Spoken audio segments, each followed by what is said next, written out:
مولانا صاحب العصر والزمان، عطروا مجلسكم بذكر الصلاة على محمد وآل محمد. اللهم صل على محمد وآل محمد. ثانيا يغفر الله لنا ولكم.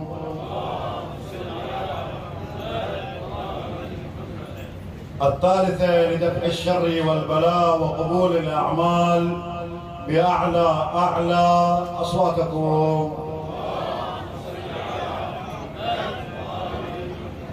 اللهم ارحمنا شفاعة محمد وآل محمد في الدنيا والآخرة يا الله.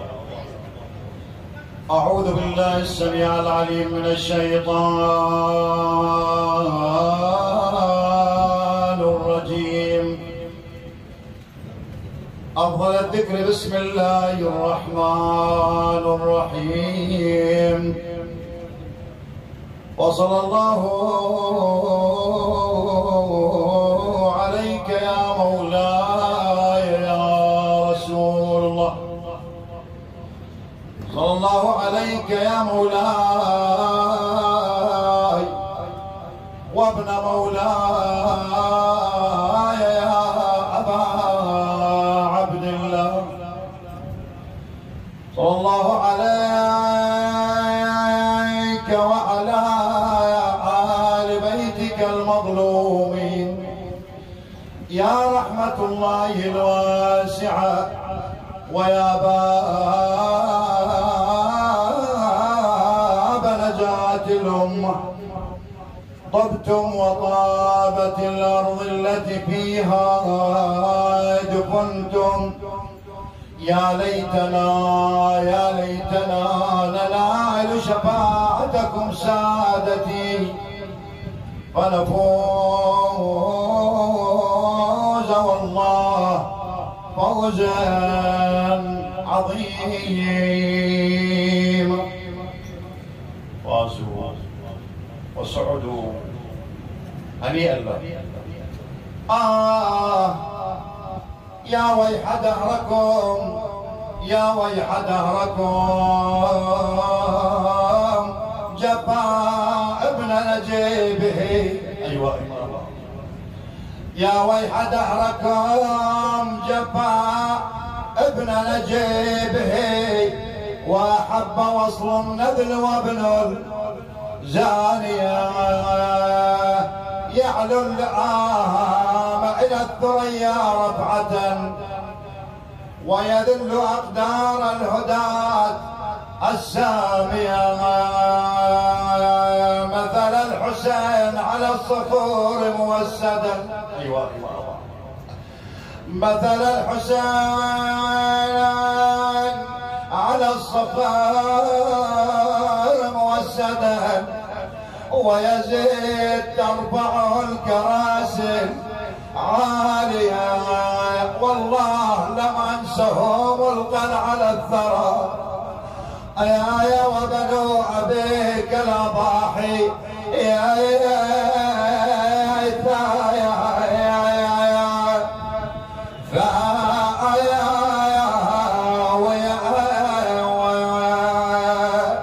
والقاسم ابن المجتبى فيما بينه كأنه جبينه شمس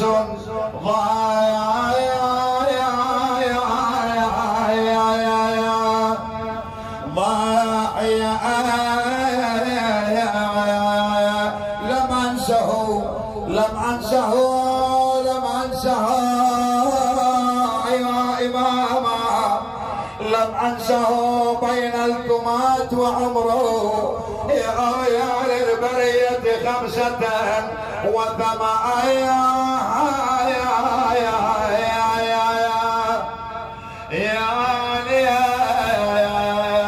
يلقي الكمات بسيفهم يلقي الكمات بسيفهم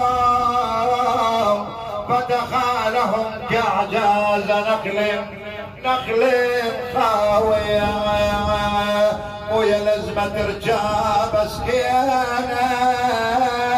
ونه لو عن طلوعها والله لزمة رجاب سكينة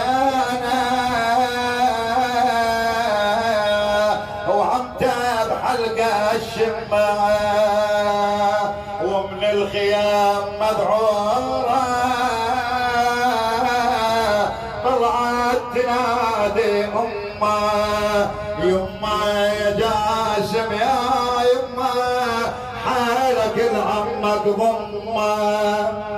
والله المثل هاليوم انا داخرتك بالك تخايب ظنوني. والله هز الرمح والجنة قلها يا والدة تدعيني. والله رايح انا يا والدة من دون ما تقول لي ليش عمي وحيد بكربلاء، عمي وحيد بكربلاء المن اضمن حالي. لكن عنده وصيه والله، لكن يما يا يما وصيت يما وصيه، اوصيت يما اوصيه السمعين لفظ جوابي. شبان لو شفتيهم بالله تذكر شبابي. محروم انا يا والده من دون كل اصحابي، وعطشان انا يا والده، عطشان انا يا والده وقت الشرب ذكريني. من زاب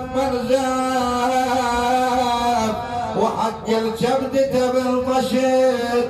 من زاب جاسم صقر عالجيمات. من زاب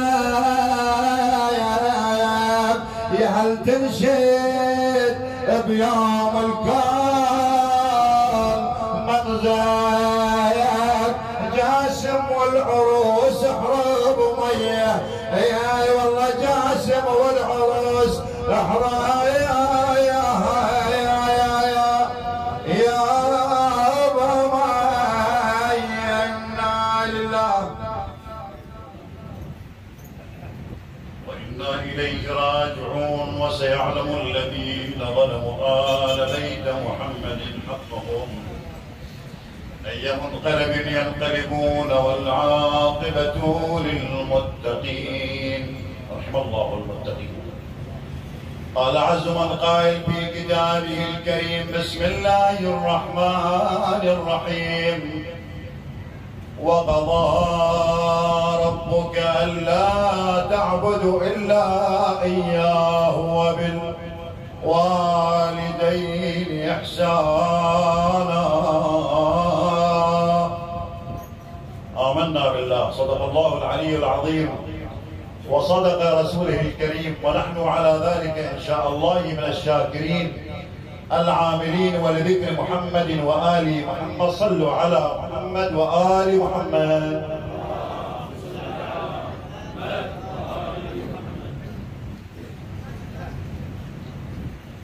عظم الله لنا ولكم الأجر بمصاب سيد الشهداء أبي عبد الله الحسين وأهل بيت الحسين وأصحاب الحسين. وعظم الله لنا ولكم الأجر بشباب أهل البيت القاسم بن الإمام الحسن عليه السلام. أيها الأحبة، القرآن الكريم لما ذكر بر الوالدين في عدة آيات وفي عدة سور يذكر بر الوالدين، يريد من الأولاد أن يبروا آباءهم. هل يوم من الأيام قرأت أو سمعت في القرآن الكريم أنه آية من الآيات الكريمة تحث الوالد بطاعة أولاده مثلا أو بحب أولاده؟ جواب لا. ليش؟ شنو الأسباب أيها الأخوة؟ الأسباب أن حب الوالدين لأولادهما هو عاطفة، والعاطفة من أين جاءت؟ من الفطرة المكتسبة. لكن لما الله جل وعلا يحث الأولاد على بر آبائهم، شنو؟ ما عندهم ذيك العاطفة ولا عندهم الفطرة المكتسبة، وإنما هي مسألة تربوية. والمسألة التربوية ماذا تريد؟ تريد التأكيد وتريد التنبيه، والتأكيد والتنبيه والتثبيت موجود في القرآن الكريم، هو الذي يثبت على الأولاد بإطاعة الآباء، هو اللي يثبت على الأولاد بأن يكونوا بررا بآبائهم. هذا بالنسبة من جانب القرآن الكريم. أما من جانب النبي الأكرم صلى الله عليه وآله وسلم، الأئمة الأطهار صلوات الله وسلامه عليهما يسألون النبي، يقولون له ما هي حقوق الوالد على الأولاد؟ شنو حقوق الأب على الأولاد مثلا؟ جاوبهم بكلمتين أيها الأحبة لا غير. قال لهما إنهما هما الجنة والنار، لأنه من أطاع وبر والديه يقينا إنه إلى الجنة، ومن عق والديه فهو يقينا إلى النار. شنو الحقوق التي توكل على الولد باتجاه الوالد؟ يقولهم هما الجنة وهما النار. بعد يسألون النبي صلى الله عليه وآله وسلم، يقولوا له يا رسول الله ما أحب الأعمال إلى الله، أو الأعمال كثيرة إلى الله التي توصلك إلى الله سبحانه وتعالى، لكن ما أحبها إلى الله جل وعلا. ماذا يقول؟ يقول الصلاة في وقتها، الصلاة في وقتها وبر الوالدين. الإمام الرضا روحي له الفداء كذلك يؤكد على مصداقية القرآن وآيات القرآن التي تحث الأبناء على بر آبائهم. الإمام الرضا صلوات الله وسلامه عليه يقول ثلاثة لم يجعل الله لإحداهن رخصة. شنو السبب يعني؟ شنو ما يجعل الله فيهن رخصة؟ يعني ذن الثلاثة ما بيهن مجال أيها الأحبة، أبدا ما بيهن مجال. شنو هن يا ابن رسول الله؟ يقول الأمانة. هاي الأمانة لما تؤتمن عند الإنسان هل تتوفر فيها شروط بأنه مسلم، بأنه شيعي، بأنه سني، بأنه كافر؟ أمانة لا تتوفر ذلك. إذن الأمانة لما الإنسان يأتمنها عند إنسان آخر يجب إعطاؤها إلى شخصها بارا كان أم كافرا. أيوة. بعد يا ابن رسول الله يقول الوفاء بالعهد. لما جنابك تعاهد إنسان إن كان مسلم أو غير مسلم يجب عليك أن تفي بعهدك، وأوفوا بالعهد إن العهد كان مسؤولا. أحسنتم. إذن يقول هذا الوفاء بالعهد تنطيه، تصدق بوفائك بعهدك إن كان بارا وإن كان فاجرا. والثالث يا ابن رسول الله يقول بر الوالدين. بر الوالدين بارا كان أم فاجرا، برهم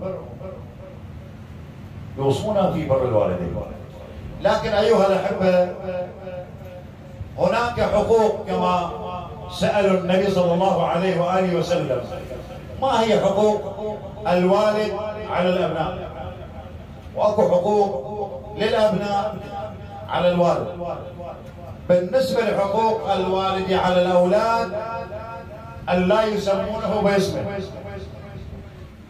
حياتك وهذا المجلس تشوف بعض الناس حتى في المجتمعات يقول فلان، لما تلتفت تقول له منه؟ هذا فلان شو سأل فلان والله طلع أبوه. أن لا يسمي أبوه باسمه.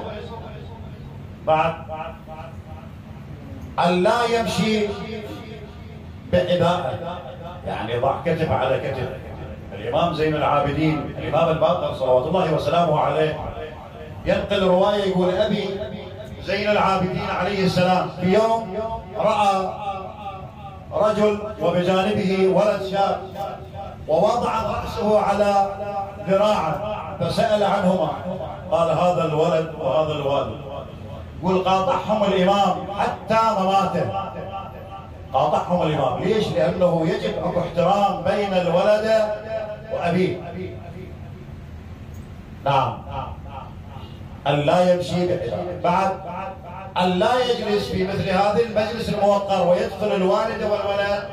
أن لا يجلس الولد قبل الوالد حتى يلفت نظري ونظرك ونظر الآخرين بأنه هذا هو الولد الواقف والأب هو الجالس.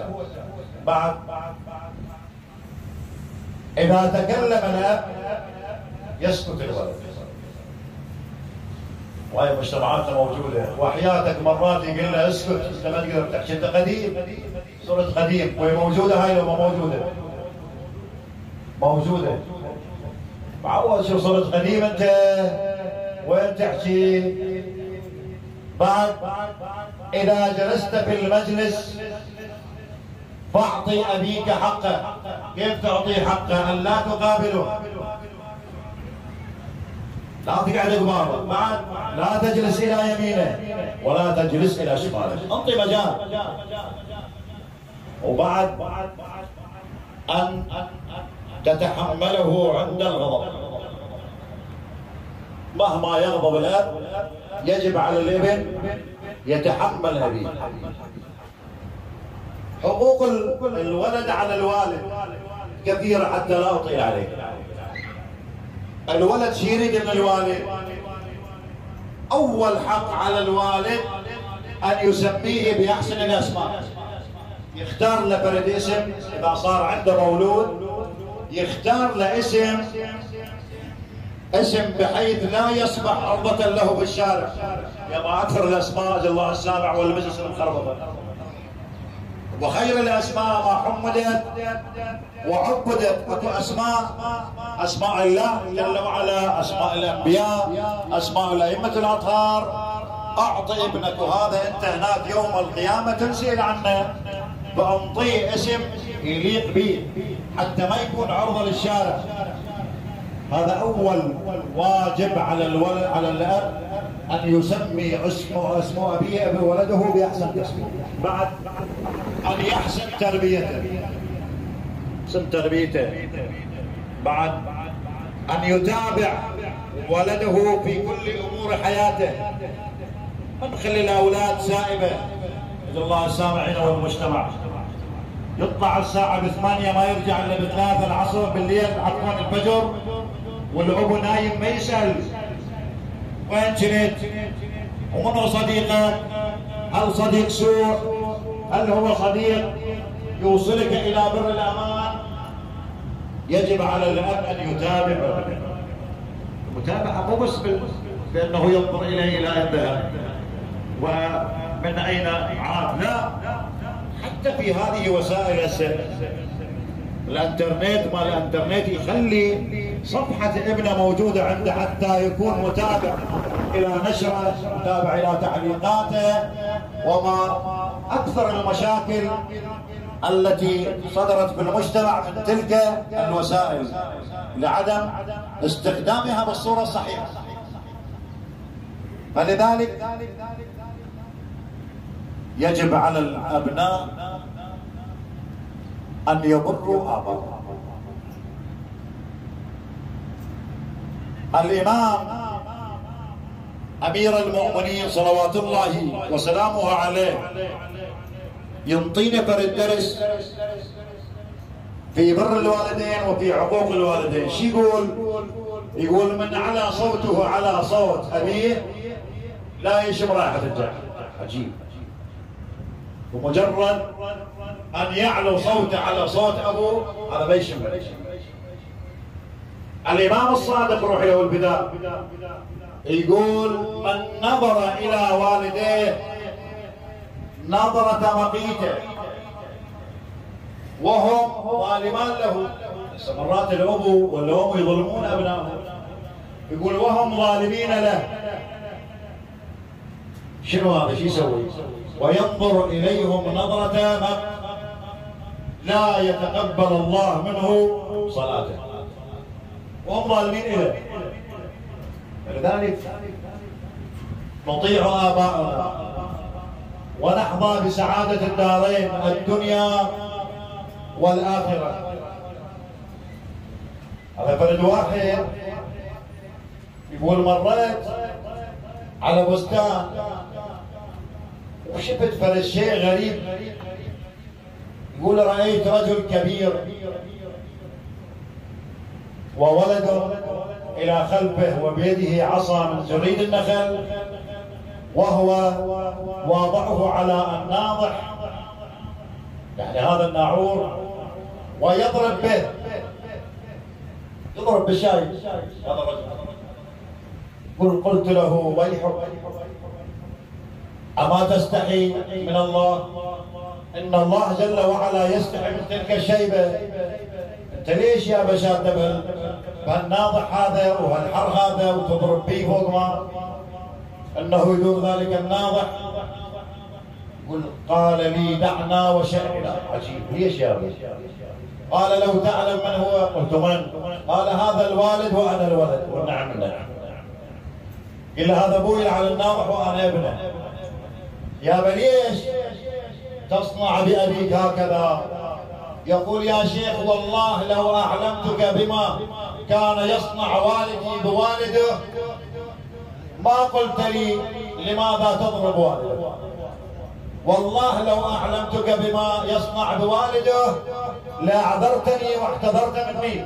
شو سوى هذا؟ أكو أولاد هكذا. فماذا قال له ذلك الرجل؟ قال: ابشر ابشر بعقوق الأبناء. النبي يقول: بروا آباءكم يبركم أبناءكم. مرات الأبناء يعطوا درس للأبو حتى لو كان عاق. هذا فرد واحد تاجر وعنده ولد واحد، لما كبر ومرض سلم تجارته إلى ولده. الولد ما استخدم تلك التجارة بالصورة التي ترضي الله جل وعلا، حتى تمادى على أبيه، وأبيه رجل كبير ترتعد فرائصه. يقول: في يوم من الأيام طلب ذلك الرجل الكبير ماء، قال: انطوني ماء أشرب ماء. فانطوه إناء فوقع من يده فانكسر الإناء. قام ذلك الرجل من وقته وساعته وذهب أجل الله المجلس والسامعين إلى سوق يسمى بسوق الحيوانات، يصنعون فيه أدوات لعلف الحيوانات من الخشب. يقول: جاء بذلك الإناء ورماه بحجر أبيه. لما نظر إليه أبيه قال: بني أتعلم من أين جئت به؟ قال: نعم، جئت به من سوق الحيوانات. قال: هذا ليست للإنسان وإنما للحيوان. قال: حتى إذا وقع من يدك لا ينكسر. الابن الصغير ينظر إلى أبيه، ماذا قال؟ شي قل له؟ قال: يا أبا اكتب لي عنوان ذلك السوق. شو تسوي؟ اكتب لي عنوان ذلك السوق. قال: وما تصنع به؟ قال: إذا أصبحت رجلا شيخا كبيرا بسن جدي سوف آتيك بإناء مثله. قل هذا الرجل بهت عجيب، هذا الولد هكذا أخذ درس. النبي صلى الله عليه وسلم: بروا آباءكم يبركم أبناءكم. نعم. فلذلك نأخذ الدروس والعبر، نأخذ الدروس في إطاعة الآباء وبر الآباء، نأخذها من نبي الله إسماعيل عليه وعلى نبينا أفضل الصلاة، لما قال له أبوه إبراهيم: يا بني إني أرى في المنام إني أذبحك. شنو كان جواب إسماعيل؟ جاوب إسماعيل: قال يا أبتي افعل ما تؤمر وستجدني إن شاء الله من الصابرين. لكن لما جاء ذلك اليوم الذي يذبح فيه إبراهيم عليه وعلى نبينا الصلاة والسلام القربان وهو ولده إسماعيل، شنو كانت وصايا إسماعيل؟ إسماعيل شي وصى أبوه؟ شوف الإطاعة، نأخذ دروس من هكذا. قال له أبا اشحذ السكين أو السكين، يعني شنو؟ حد السكين خليها قوية، وما حتى تسرع في ذبحي، لا خاف تصير رقة، تصير عاطفة في قلب أبيه. قال له اشحذ السكين حتى لما تنفذ أمر الله تسرع في تنفيذ أمر الله. عجيب. بعد قال يا أبا إذا أردت أن تذبحني فاقلبني على وجهي. شنو الأسباب؟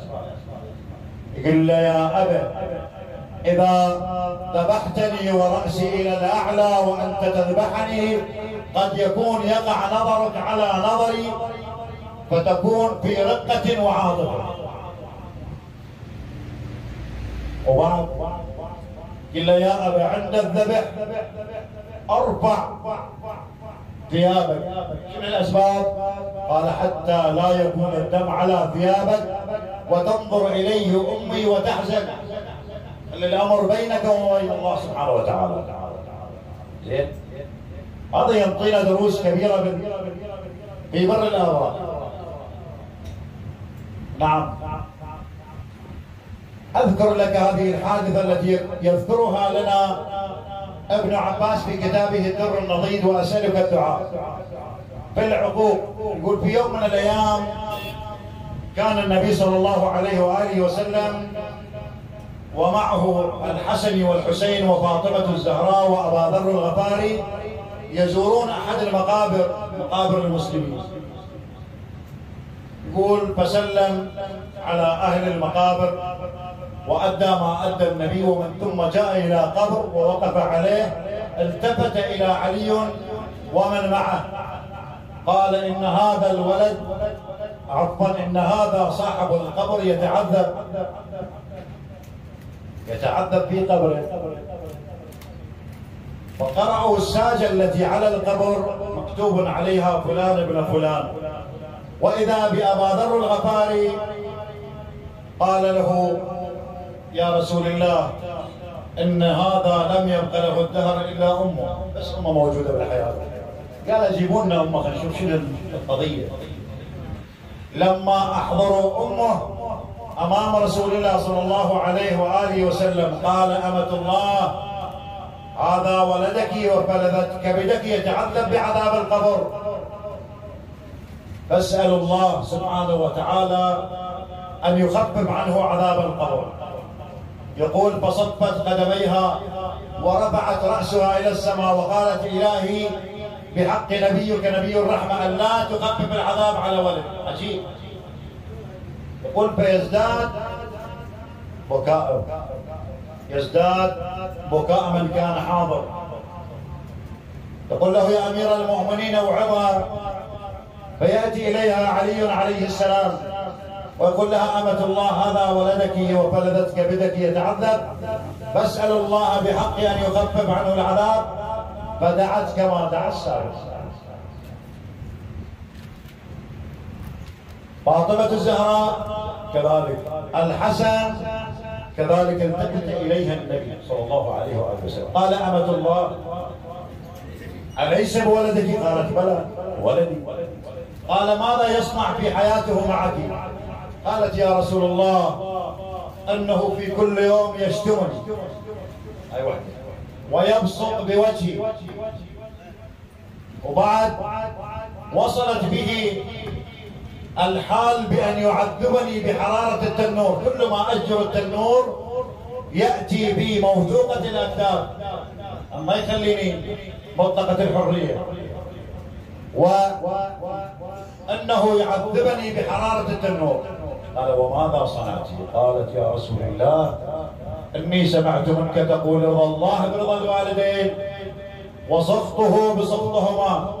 يا رسول الله كيف أرضى على هذا الولد وهو كان عاقا لي بحياته؟ كيف تريدني أن أرضى عن ولدي؟ يقول وإذا بالنبي صلى الله عليه وآله وسلم قال يا حسين كلمها لعل الله يجعل في قلبها الهداية والرحمة.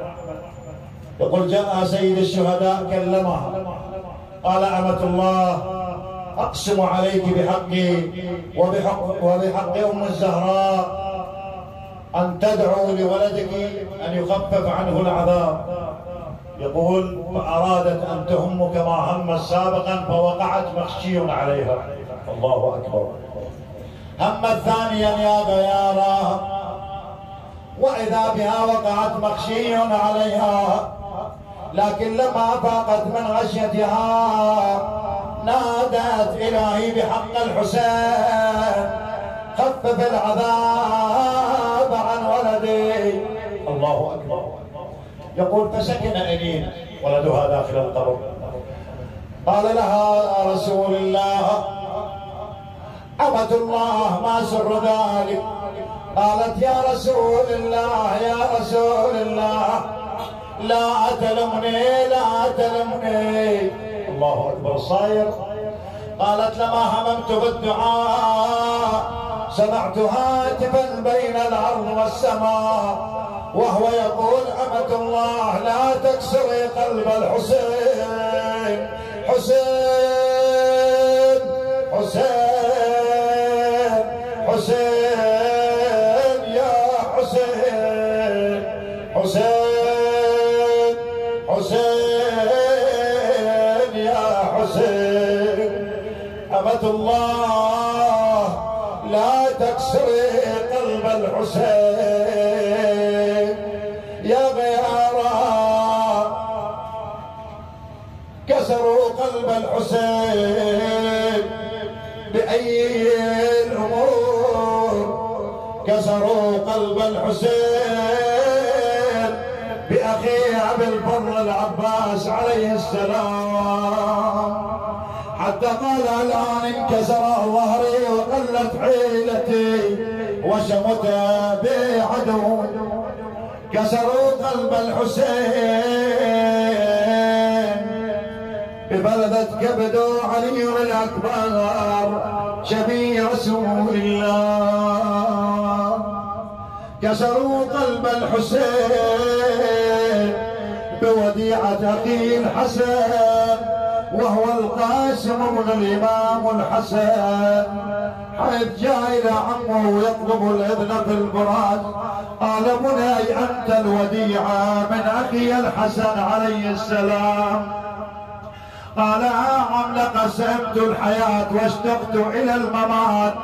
قال يا عم بالله عليك ارجع لتكون أنيسا لابن عمك السجاد بمحنته. وعاد امتثالا لأمر عمه.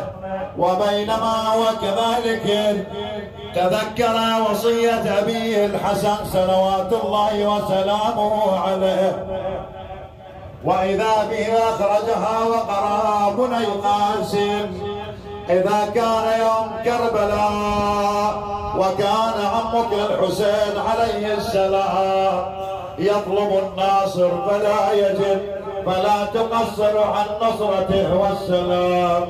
فضل قاسم الكتاب ووضعه على رأسه وجاء فرحا إلى عمه الحسين عليه السلام وقال يا عم هذه وصية أبي فيك. لما قرأ الإمام الحسين أدار وجهه نحو المدينة قال السلام عليك يا أبا محمد، توصون بنا في حياتنا وحياتكم وتوصون بنا بعد مماتكم.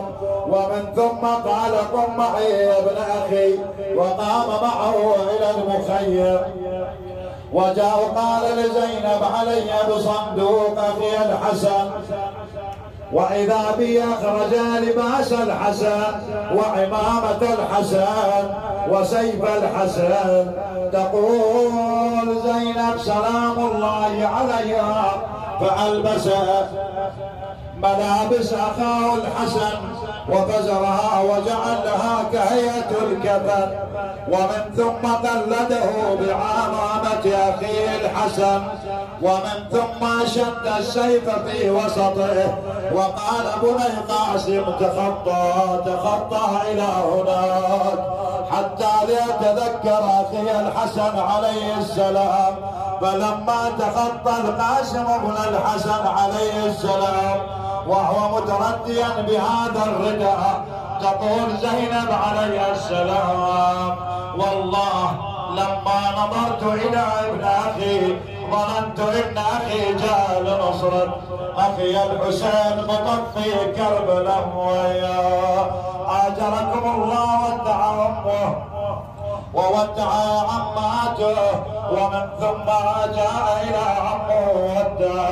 لكن شلون وداع صار بين الحسين وبين ابن اخوه وضع رأسه في حجره ضمه إلى صدره ومن ثم ودعه داع المقارب.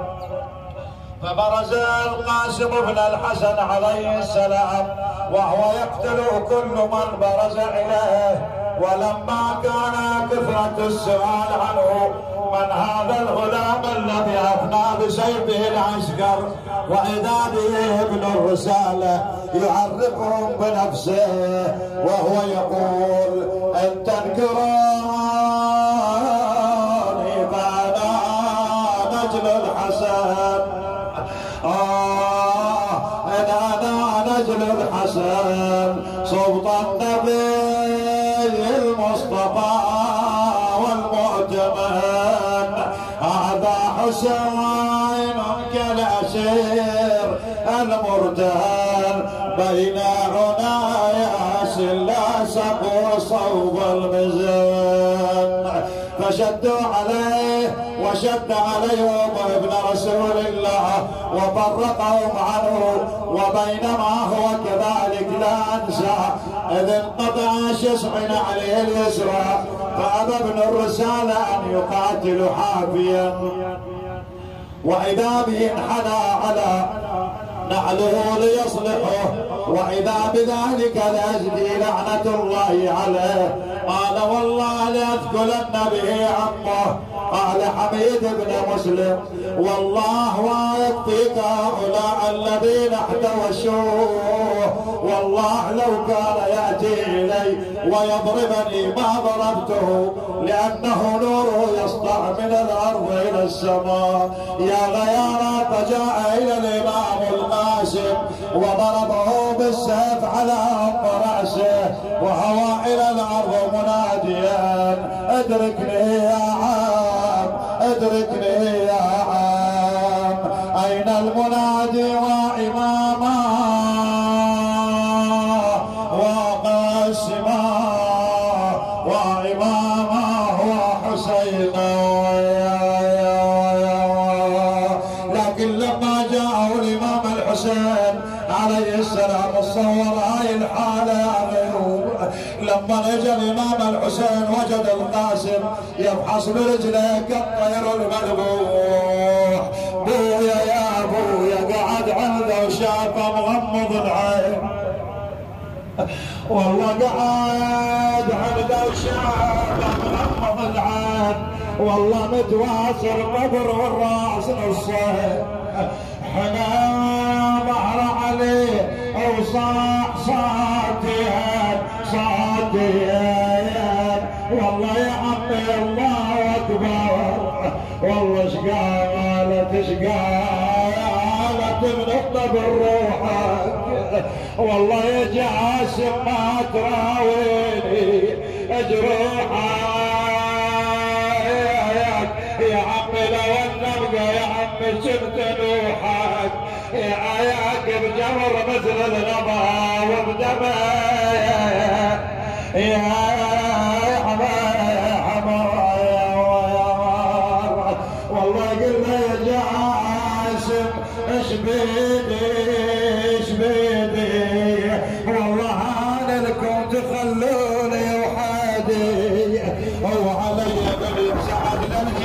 يتدور. قل له يا عمي يا جاسم يا عمي ايش قالت منطق روحك يا عم ما تراويني جروحك يا عم من عدل راسك ورجليك والله من غمض عيونك واسبل يديك والله كل سيف الوصل لك اخذ روحه ولعندك شايف الضوء يا والله من سمع يمك ونينك ومن شبحت لعند الموت عانك والله للعشرين ما وصل سنينك ياك وحاودني عليك الدايا يا ولك شوق يا كوكبا ما كان أقصر عمره وكذا تكون كواكب الأسحار. اللهم ندعوك ونتوسل إليك بالحسين الوجيه وجده وأمه وبنيه يا الله فرج عنا فرجا عاجلا غير آجل بفضلك ورحمتك يا أرحم الراحمين. اللهم منا في أوطاننا لا تسلط علينا من لا يخافك ولا يرحمنا يا أرحم الراحمين يا الله. الطالب حاجة اقضي له بحق باب الحوائج موسى بن جعفر عندك يا الله. اللهم من كان في جمعنا هذا مريض وعنده مريض شافي بشفاك لا يحتاج الى طبيب سواك بحق علي الكربلاء زين العابدين يا الله. اللهم اخوان الجالسين اللهم تقبل اعمالهم خير قبول واحفظهم فردا فردا ولا سيما القائمين على هذا المأتم الشريف. اللهم اجعل هذا العمل قربانا لوجهك الكريم وفي ميزان اعمالهم واعمالنا يوم نلقاك يوم لا ينفع مال ولا بنون الا من اتاك بقلب سليم يا الله. الى مات اماماتنا وامات الجالسين والسامعين ومن مات على ولايه مولانا امير المؤمنين وبالخصوص امات المؤمنين من ليس لهم ذاكر يذكرهم وبالخصوص الى روح سيدنا ومولانا وشفيعنا الامام الحسن المجتبى واولاده الشهداء المظلومين وامات خدم الامام الحسين. رحم الله من يقرأ الفاتحة مزكاة بعطر الصلاة ثلاثا على محمد وآل محمد.